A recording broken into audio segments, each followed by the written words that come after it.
On a basculé d'un hébergeur traditionnel à Amazon Web Services en 2008. À l'époque, on a grosso modo divisé notre coût par 10. Alors en fait, plutôt ça s'est passé un peu différemment, c'est-à-dire que pour le même prix, on a pu déployer à peu près 10 fois plus de machines, et en particulier mettre en place un environnement de test qui était complètement en miroir par rapport à notre environnement de production, etc.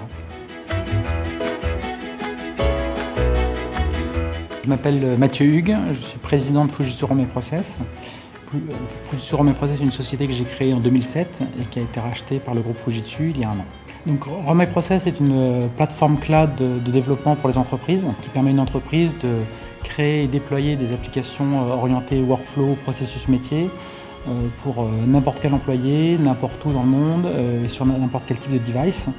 Et ces applications sont contrôlées à travers ce que nous appelons un Enterprise Process Store qui permet d'assurer une bonne gouvernance de l'ensemble des applications déployées sur notre plateforme.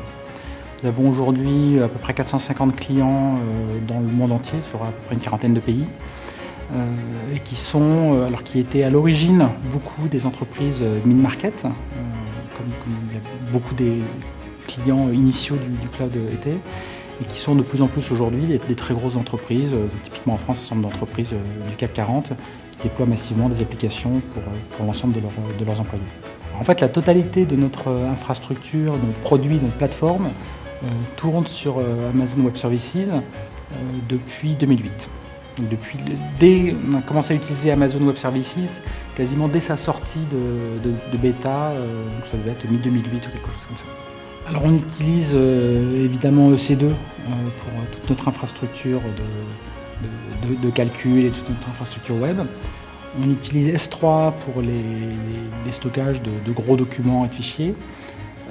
RDS comme base de données, évidemment, et puis un service de LB pour assurer le load balancing entre nos différents serveurs web.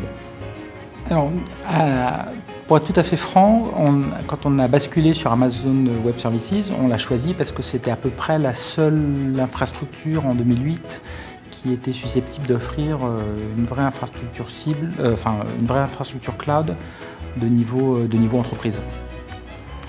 Donc le choix était un peu par défaut. En connaissant d'autres infrastructures aujourd'hui, on rechoisirait honnêtement Amazon Web Services, surtout pour une certaine simplicité d'usage. Alors, une des raisons pour lesquelles on utilise beaucoup Amazon Web Services, et pour lequel je trouve que c'est un environnement qui a beaucoup de valeur, c'est parce qu'il y a tout un tas de partenaires qui gravitent autour et qui fournissent des services qui sont complémentaires de celui d'Amazon Services, et en particulier au niveau du déploiement et des opérations. Et un de ces services, c'est effectivement une société française qui s'appelle Satellise, et qui fournit à la fois un service de monitoring de l'ensemble de l'infrastructure, avec un système d'alerte, de ticketing, etc.